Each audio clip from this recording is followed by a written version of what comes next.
മുന്നണി വിട്ട് CPM പോലൊരു പാർട്ടി ഒരു കക്ഷിയുമായിട്ട് ബന്ധമുണ്ടാക്കുകയാണെങ്കിൽ പോളിറ്റ് ബ്യൂറോയിലൊക്കെ ചർച്ച ചെയ്യാറുണ്ട്. അപ്പോൾ ഈ PDPയുമായിട്ടുള്ള ഈ കാര്യം പോളിറ്റ് ബ്യൂറോയിൽ ചർച്ച ചെയ്തിരുന്നു. അല്ല, PDPയുമായിട്ട് ഇപ്പോൾ ഒരു രാഷ്ട്രീയ ബന്ധം ഉണ്ടാക്കിയിട്ടില്ല. PDP ഇങ്ങോട്ട് പിന്തുണ പ്രഖ്യാപിച്ചതാണ്.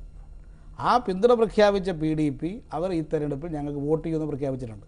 PDPയുമായൊരു രാഷ്ട്രീയ ബന്ധം ഉണ്ടാക്കുന്നുണ്ടെങ്കിൽ സ്വാഭാവികമായിട്ടും പാർട്ടി കേന്ദ്ര കമ്മിറ്റി കൂടി ചർച്ച ചെയ്തിട്ട് അതൊരു തീരുമാനം എടുക്കും. അതുകൊണ്ട് ഇപ്പോൾ PDPയുമായിട്ട് ഒരു മുന്നണിയോ രാഷ്ട്രീയ ബന്ധമോ ഇപ്പോൾ ഉണ്ടാക്കാൻ പാർട്ടി തീരുമാനിച്ചിട്ടില്ല. പക്ഷേ ഈ ഇലക്ഷനിൽ നമുക്ക് പിന്തുണ പ്രഖ്യാപിക്കുന്ന ആളുടെ വോട്ട് വാങ്ങുക എന്നത് മാത്രമേ ഇപ്പോൾ തീരുമാനിച്ചിട്ടുള്ളൂ. അപ്പോൾ ഈ കേവലം ഒരു ബന്ധത്തിൻ്റെ പേരിൽ മുന്നണിയിലെ ഒരുപാട് കാലമായിട്ടുള്ള ഘടകകക്ഷികളെ പോലും ഇങ്ങനെ പിണക്കി വിടേണ്ട ആവശ്യമുണ്ടായിരുന്നു. അല്ല, PDP ബന്ധത്തിൻ്റെ പേരിൽ ഒരു ഘടകകക്ഷി പിണങ്ങിയിട്ടില്ലല്ലോ. ഇപ്പോൾ ജനതാദളിനെ പോലെ ഒരു പാർട്ടിയൊക്കെ പോകാനുള്ള ഒരു കാരണം PDPക്ക് CPM കൊടുക്കുന്ന പ്രാധാന്യം പോലും അവർക്ക് കൊടുക്കുന്നില്ല എന്നതാണ്. PDPക്ക് ഒരു സീറ്റും കൊടുത്തിട്ടില്ലല്ലോ തെരഞ്ഞെടുപ്പിൽ. ഇല്ല, സീറ്റ് കൊടുത്തിട്ടില്ല. സീറ്റിൻ്റെ പ്രശ്നമാണല്ലോ ജനതാദളിൻ്റെ പ്രശ്നം. PDPയുമായിട്ട് പ്രശ്നമുണ്ടായതിൻ്റെ പേരിൽ പോയതായിട്ട് ജനതാദൾ ഇതുവരെ പറഞ്ഞിട്ടില്ലല്ലോ. ഇപ്പം ജനതാദളിൻ്റെ പ്രശ്നം ഒരു പ്രത്യേക പ്രശ്നമാണ്. ജനതാദൾ ഇടതുപക്ഷ മുന്നണിയുടെ ഭാഗമായിട്ട് നിൽക്കേണ്ടുന്നൊരു കക്ഷിയാണ്. ഇപ്പോഴും ജനതാദൾ ഇടതുപക്ഷ മുന്നണിയുടെ ഭാഗമായിട്ട് തന്നെയാണ് നിൽക്കുന്നത് എന്നാണ് ഞങ്ങളുടെ ധാരണ. ഇപ്പോൾ മാത്യു ടി തോമസ് ഉൾപ്പെടെയുള്ള നിരവധി ആളുകൾ LDFന് വേണ്ടി ഈ തെരഞ്ഞെടുപ്പിൽ പരസ്യമായിട്ട് തന്നെ പ്രവർത്തനം നടത്തിക്കൊണ്ടിരിക്കുന്നുണ്ട്. വീരേന്ദ്രകുമാർ പറയുന്നത് ഈ പറഞ്ഞതൊന്നും അല്ല പ്രശ്നം, കോഴിക്കോട് സീറ്റ് ഹാരിസിൻ്റെ പേയ്മെൻറ്റ് സീറ്റ് ആക്കിയതാണ് പ്രശ്നമെന്നാണ്. അതൊക്കെ CPMനെ പോലത്തെ ഒരു പാർട്ടിയെക്കുറിച്ച് അദ്ദേഹം അത്തരമൊരു അഭിപ്രായപ്രകടനം നടത്താൻ പാടില്ലായിരുന്നു. ഒരു തരത്തിലും ബാഹ്യശക്തികൾക്ക് നിയന്ത്രിക്കാൻ സാധിക്കുന്നൊരു പാർട്ടിയല്ല CPM. വീരേന്ദ്രകുമാറിനെ സ്വാധീനിക്കാൻ കഴിയുന്നിടത്തോളം ഞങ്ങളെ സ്വാധീനിക്കാൻ വേറെ ആർക്കെങ്കിലും സാധിക്കും? അപ്പോൾ അദ്ദേഹത്തിന് പോലും സ്വാധീനിക്കാൻ കഴിയില്ലെന്ന് വന്നാൽ വേറെ ആക്കാൻ സ്വാധീനം ഞങ്ങളുടെ പാർട്ടി നടത്താൻ സാധിക്കുക? അല്ല, വീരേന്ദ്രകുമാർ അങ്ങനെ പാർട്ടിയെ സ്വാധീനിക്കാൻ ശ്രമിച്ചിട്ടുണ്ടോ? അല്ല, വീരേന്ദ്രകുമാറിൻ്റെ ഒരു പ്രശ്നത്തിൻ്റെ പേരിലാണല്ലോ ഇപ്പോൾ പറയുന്നത്. അപ്പോൾ അദ്ദേഹത്തിന് ഞങ്ങളിലുള്ള സ്വാധീനം, വലിയ സ്വാധീനമുണ്ട് അദ്ദേഹത്തിന് ഞങ്ങളെ നേരെ. വ്യക്തിപരമായിട്ട് ഞങ്ങളിലായിട്ട് വളരെ അടുത്ത ബന്ധമാണ്. വളരെ കാലമായിട്ട് ഞങ്ങൾക്ക് അടുത്ത ബന്ധങ്ങളുണ്ട്. അദ്ദേഹത്തിൻ്റെ ഇന്നത്തെ അത്തരമൊരു പ്രസ്താവന ഒഴിവാക്കേണ്ടതായിരുന്നു. പക്ഷെ അദ്ദേഹം എന്ത് തന്നെ പറഞ്ഞാലും എന്ത് തൊഴിച്ചാലും ഞങ്ങൾ തിരിച്ചങ്ങോട്ട് തൊഴിക്കാൻ ഉദ്ദേശിക്കുന്നില്ല. അദ്ദേഹം ഈ പറഞ്ഞ പ്രശ്നത്തിന് വേണ്ടി അത്തരൊരു മറുപടി പറയാൻ ഞാൻ ഏതായാലും ഉദ്ദേശിക്കുന്നില്ല. അദ്ദേഹത്തിന് ഉണ്ടായിരുന്നു എന്ന് താങ്കൾ തന്നെ പറയുന്ന സ്വാധീനമുണ്ടല്ലോ, അതിനൊക്കെ അപ്പുറത്ത് സ്വാധീനങ്ങൾ വേറെ വന്നു എന്നാണ് ഇപ്പോൾ പറയുന്നത്. അങ്ങനെ ഒരു സ്വാധീനത്തിനും CPMൻ്റെ അകത്തൊരു സ്വാധീനം ചെലുത്താൻ സാധിക്കില്ല. ഈ കോഴിക്കോട് മത്സരിക്കുന്ന അഡ്വക്കേറ്റ് മുഹമ്മദ് റിയാസ്, അദ്ദേഹം SFIയുടെ ഒരു സമന്നതനായ നേതാവായിരുന്നു. DYFIയുടെ ജില്ലാ പ്രസിഡന്റാണ്. ആ DYFIയുടെ ജില്ലാ പ്രസിഡന്റിനെ നിർത്താൻ വേറെ ആരുടെയും ശുപാർശ CPMന് ആവശ്യമില്ല. ഞങ്ങൾ ഇതുപോലുള്ള സ്ഥാനാർത്ഥികളെ ഇതിന് മുമ്പ് നിർത്തിയിട്ടുണ്ട്.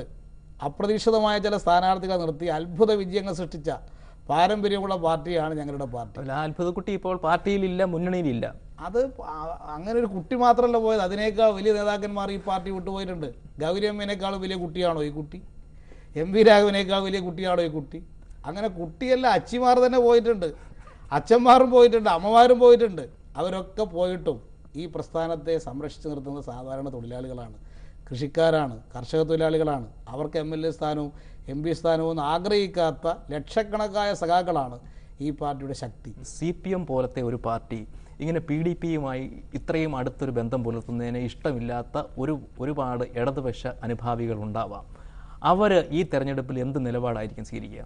അല്ല, PDPയുമായി CPM ഒരു രാഷ്ട്രീയ മുന്നണി ഉണ്ടാക്കിയിട്ടില്ല എന്ന് ഞാൻ നേരത്തെ തന്നെ പറഞ്ഞു. നിങ്ങളിപ്പോഴും PDP തന്നെ ചുറ്റിക്കറങ്ങുന്നതിൻ്റെ പിന്നിൽ രാഷ്ട്രീയ ഉദ്ദേശത്തോട് ചോദിക്കുന്നതാണ് ഈ ചോദ്യം. രാജ്യത്ത് മുഖ്യ വിഷയം PDP വിഷയമാക്കുകയും LDF ഗവൺമെൻറ് 3 വർഷക്കാലം ചെയ്തിട്ടുള്ള നേട്ടം ജനങ്ങളിൽ ചർച്ചാ വിഷയമാക്കുന്നതിരിക്കാൻ വേണ്ടിയാണ് ഈ PDP പ്രശ്നം മുഖ്യ വിഷയമായിട്ട് കൊണ്ടുവരുന്നത്. അപ്പോൾ മുസ്ലിം ലീഗിനെ ചെറുക്കാനായി ഒരു മുസ്ലിം പാർട്ടി വേണം LDFൻ്റെ കൂടെ അല്ലെങ്കിൽ CPMൻ്റെ കൂടെ എന്നുള്ള ഒരു തീരുമാനത്തിൻ്റെ അടിസ്ഥാനത്തിലാണോ ഇങ്ങനെ ഒരു ബന്ധം ഉണ്ടായത്? മുസ്ലിം ബഹുജനങ്ങളിലേക്ക് ഇറങ്ങിച്ചെല്ലാൻ ഇന്ന് വേറൊരു മധ്യവർത്തിയുടെ സഹായം CPIMനില്ല. മുസ്ലിം ബഹുജനങ്ങളിലേക്ക് ഇടപെടാൻ CPIMന് തന്നെ സ്വതന്ത്രമായിട്ട് സാധിക്കും. പക്ഷേ മുസ്ലിം ബഹുജനങ്ങൾക്കിടയിൽ ധാരാളം പാർട്ടികൾ പ്രവർത്തിക്കുന്നുണ്ട്. അങ്ങനെ പ്രവർത്തിക്കുന്ന പാർട്ടികൾ സ്വീകരിക്കുന്ന നിലപാടുകൾ നോക്കി അവരുമായിട്ട് സഹകരിക്കാറുണ്ട്. INL ഞങ്ങളുമായിട്ട് സഹകരിച്ച് പ്രവർത്തിക്കുന്നുണ്ട്. പക്ഷേ അതിന് INL ഇടതുപക്ഷ മുന്നണിയുടെ ഘടകകക്ഷിയല്ല. അതെ, INLന് ശേഷമാണെങ്കിലും മുസ്ലിം ലീഗുമായിട്ട് തന്നെ സഹകരിക്കാൻ ഒരു ശ്രമം CPM ഒരു ഘട്ടത്തിൽ നടത്തിയിരുന്നു. ഇപ്പോൾ 2000-ലെ ഈ തദ്ദേശ സ്വയംഭരണ സ്ഥാപന തെരഞ്ഞെടുപ്പിലൊക്കെ അങ്ങനെ ഒരു അടവ് നയം ഉണ്ടായിരുന്നു. പിന്നെ അതിൽ നിന്ന് മാറി ഇപ്പോൾ PDPയുമായി ഒരുതരം പരസ്യ ബന്ധത്തിലേക്ക് പോകാനുള്ള കാരണം എന്താണ്? ഈ മുസ്ലിം ലീഗുമായിട്ടുള്ള ബന്ധം ഈ CPMന് നല്ലതാകുമായിരുന്നു. മുസ്ലിം വിഭാഗത്തിൽ പ്രവർത്തിക്കുന്ന ഒരു വർഗീയ പ്രസ്ഥാനമായാണ് മുസ്ലിം ലീഗ്. ഇന്ന് കേരളത്തിൽ പ്രവർത്തിക്കുന്ന ഏറ്റവും പ്രധാനപ്പെട്ട മുസ്ലിം വിഭാഗത്തിൽ പ്രവർത്തിക്കുന്ന ഒരു വിഭാഗമായിട്ടാണ് ലീഗ് പ്രവർത്തിച്ചുകൊണ്ടിരിക്കുന്നത്. അത് തിരിച്ചറിഞ്ഞതിന് ശേഷമാണ് അവരുമായിട്ടുള്ള ബന്ധം പാടില്ല എന്ന് ഞങ്ങൾ തീരുമാനിച്ചത്. ലീഗുമായിട്ടുള്ള പഞ്ചായത്ത് മുനിസിപ്പാലിറ്റി തിരഞ്ഞെടുപ്പിലുണ്ടാക്കിയ അടവ് നയം തെറ്റായിരുന്നു എന്ന് പാർട്ടി വിശകലനം ചെയ്തു. അപ്പോൾ ഒരിക്കൽ പാർട്ടി ഒരു തെറ്റ് ചെയ്താൽ, തെറ്റായൊരു നിലപാട് സ്വീകരിച്ചാൽ, അത് പിന്നീട് തുടർന്നില്ലാൻ തീരുമാനിച്ചു കഴിഞ്ഞാൽ പാർട്ടി ആ പഴയ തന്നെ പറഞ്ഞുകൊണ്ടിരിക്കേണ്ട കാര്യമില്ല. അപ്പോൾ അതിലും വലിയൊരു തെറ്റല്ല ഇപ്പോൾ പാർട്ടി ചെയ്യുന്നത്. ഒരുപക്ഷെ അത് പിന്നീടായിരിക്കും വിലയിരുത്തുക. അല്ല, ഇത് PDPയുമായിട്ട് ഞങ്ങളുടെ സീറ്റ് PDPക്ക് കൊടുത്തിട്ടില്ല. താങ്കൾക്ക് എങ്ങനെ പറയാൻ കഴിയും ലീഗാണ് PDPയേക്കാൾ വർഗീയത പ്രോത്സാഹിപ്പിക്കുന്ന ഒരു കക്ഷിയെന്ന്? അല്ല, മുസ്ലിം വിഭാഗത്തിൽ ഏറ്റവും സംഘടിതമായിട്ട് പ്രവർത്തിക്കുന്നത് ലീഗ്. അവരുടെ കൊടി നിങ്ങൾ നോക്കിയിട്ടുണ്ടോ? അവരുടെ പേര് മുസ്ലിം എന്നുള്ള പേര് പറഞ്ഞ് പ്രവർത്തിക്കുന്ന മുസ്ലിം വിഭാഗത്തിൻ്റെ പാർട്ടി ലീഗല്ലേ? അങ്ങനെയെല്ലാം നോക്കിക്കഴിഞ്ഞാൽ എപ്പോഴെല്ലാം കേരളത്തിൽ മുസ്ലിം ലീഗിന് അധികാരം കിട്ടിയിട്ടുണ്ടോ ആ ഘട്ടത്തിലാണ് കേരളത്തിൽ മുസ്ലിം വർഗീയത വളരെ ശക്തിപ്പെട്ടിട്ടുള്ളത്. ഇല്ല, അത് തീർച്ചയായിട്ടും മദനിയും പറഞ്ഞ ഒരു പോയിന്റാണ്. പക്ഷേ എൻ്റെ ചോദ്യം, ഇതുവരെയുള്ള ചരിത്രം വെച്ച് നോക്കുമ്പോൾ മുസ്ലിം ലീഗ് ഏതെങ്കിലും തരത്തിലുള്ള അതിവർഗീയതയിലേക്കോ തീവ്രവാദത്തിലേക്കോ പോയി എന്ന് താങ്കൾക്ക് പറയാൻ കഴിയുമോ? മുസ്ലിം ലീഗ് എടുക്കുന്ന രാഷ്ട്രീയ നിലപാടുകൾ എല്ലാ കാലത്തും മതത്തെ ബന്ധപ്പെടുത്തിക്കൊണ്ടാണ്. ഇതുവരെ മതത്തെ തള്ളിപ്പറഞ്ഞുകൊണ്ട് ലീഗ് പ്രവർത്തിച്ചിട്ടുണ്ടോ? ഏതെങ്കിലും ഒരു സന്ദർഭത്തിൽ ലീഗ് അങ്ങനെ ഒരു നിലപാട് സ്വീകരിച്ചിട്ടുണ്ടോ? മുസ്ലിം എന്നുള്ള പേര് പോലും മാറ്റാൻ ലീഗ് ഇത്ര കാലം തയ്യാറായിട്ടില്ലല്ലോ. അല്ല, ഇടതുപക്ഷത്തേക്ക് കൂടുതൽ മുസ്ലിങ്ങൾ വരുന്നതിൽ മുസ്ലിം ലീഗ് ഒരു തടസ്സമാണോ? അല്ല, മുസ്ലിം ലീഗ് നിലനിൽക്കുന്ന സന്ദർഭത്തിൽ തന്നെയാണല്ലോ ഇടതുപക്ഷ പ്രസ്ഥാനത്തിലേക്ക് കൂടുതൽ മുസ്ലിങ്ങൾ ആകർഷിക്കപ്പെട്ടുകൊണ്ടിരിക്കുന്നത്. മലപ്പുറം ജില്ല ഒരു കാലത്ത് മത്സരം ഉണ്ടായിരുന്നോ ലീഗിനെതിരായിട്ട്? ആ സ്ഥലത്താണല്ലോ കഴിഞ്ഞ തവണ TK ഹംസ മഞ്ചേരി പാർലമെൻറ്റ് മണ്ഡലത്തിൽ ലീഗിനെ തോൽപ്പിച്ചത്. ഈ PDP ഒന്നുമില്ലാതെ ഇത്തരം വിജയങ്ങൾ നേടാനാവുമെങ്കിൽ ആ ഒരു ആത്മവിശ്വാസം ഇപ്പോഴില്ലാത്തത് എന്തുകൊണ്ടാണ്? ഇപ്പോൾ ആത്മവിശ്വാസമുണ്ട്. അപ്പോൾ അതേ സന്ദർഭത്തിൽ ഇതിൻ്റെ കൂടെ പല വിഭാഗങ്ങളും ഇടതുപക്ഷം സ്വീകരിക്കുന്ന നിലപാട് കണ്ടുകൊണ്ട് ഞങ്ങൾക്ക് പിന്തുണ പ്രഖ്യാപിക്കുന്നു.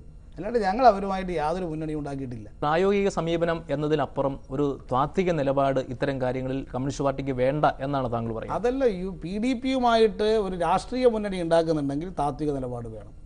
ഇവർ രാഷ്ട്രീയ മുന്നണി PDPയുമായിട്ട് ഉണ്ടാക്കുന്നില്ല, ഉണ്ടാക്കാൻ ഞങ്ങൾ തീരുമാനിച്ചിട്ടുമില്ല. ഇനിയിപ്പോൾ ഏതെങ്കിലും ഒരു തീവ്രവാദ സംഘടനയുമായി മദനിക്ക് ഇപ്പോഴും ബന്ധമുണ്ട് എന്ന് റിപ്പോർട്ട് കിട്ടിയാൽ ആഭ്യന്തരമന്ത്രി എന്ന നിലയിൽ താങ്കൾ എന്ത് ചെയ്യും? അതിൻ്റെ പേരിൽ ഗവൺമെൻറ് നിഷ്പക്ഷമായിട്ട് പ്രവർത്തിക്കാൻ പോലീസിന് അധികാരം കൊടുക്കും. ഏതൊരാളായാലും തീവ്രവാദ പ്രവർത്തനത്തിൽ പങ്കെടുക്കുന്നവരാരായിരുന്നാലും അവരുടെ പേരിൽ നിയമപരമായ നടപടി സർക്കാർ സ്വീകരിക്കും. താങ്കൾ ഈ പറയുന്ന പാർട്ടിയുടെ നിലപാട് അത് അതേ തരത്തിൽ തന്നെയാണ് മുഖ്യമന്ത്രി എടുക്കുന്നത്. അദ്ദേഹം ഇപ്പോഴും പറയുന്നത് ഈ മാദിനിയുടെ കാര്യത്തിൽ അദ്ദേഹത്തിന് വിശ്വാസം ഉണ്ടായിട്ടില്ല എന്നാണ്. അല്ല, മുഖ്യമന്ത്രി തന്നെ പരസ്യമായിട്ട് പറഞ്ഞല്ലോ, മദനി അവരിപ്പോൾ പിന്തുണ പ്രഖ്യാപിച്ചതിൽ യാതൊരു തെറ്റുമില്ല, അവരുടെ പിന്തുണ വാങ്ങിയതിൽ തെറ്റില്ല, അവരുടെ വോട്ട് വാങ്ങും, വോട്ട് വേണ്ട എന്ന് ഞങ്ങൾ പറയില്ല എന്ന് മുഖ്യമന്ത്രി പറഞ്ഞു. അത് തന്നെയാണ് പാർട്ടിയുടെ നിലപാട്. പക്ഷേ മുഖ്യമന്ത്രി ഒരു നിലപാടെടുക്കുന്നതും പാർട്ടി വേറൊരു നിലപാടെടുക്കുന്നതും വ്യാഖ്യാനിക്കുന്നതും ഒരു പ്രത്യേക രാഷ്ട്രീയ ഉദ്ദേശത്തോട് നടത്തുന്ന വ്യാഖ്യാനമാണ്. മദനി നന്നായി എന്ന് അദ്ദേഹം പറയുന്നുണ്ട്, പക്ഷേ അത് മാത്രം പോരാ എന്നൊരു നിലപാട് മുഖ്യമന്ത്രിക്കുണ്ട്. താങ്കൾക്ക് അങ്ങനെ ഒരു നിലപാടുണ്ടോ?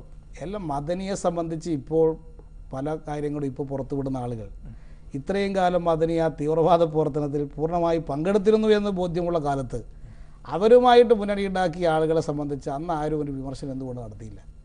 ഇത് ഇടതുപക്ഷ മുന്നണി ഇത്തരത്തിൽ അനുകൂലമായിട്ട് മദനിന് പിന്തുണ പ്രഖ്യാപിച്ചപ്പോൾ കാണിക്കുന്ന ഈ കോലാഹലത്തിൻ്റെ പിന്നിൽ രാഷ്ട്രീയമില്ലെങ്കിൽ എന്തിനാണ് ഈ ഒരു വിഷയത്തിൻ്റെ പേരിൽ ഇത്ര വലിയ ചർച്ച നടത്തേണ്ട കാര്യം? നാട്ടും പുറത്ത് ഇതൊന്നും വല്ല പ്രധാനപ്പെട്ട ചർച്ച.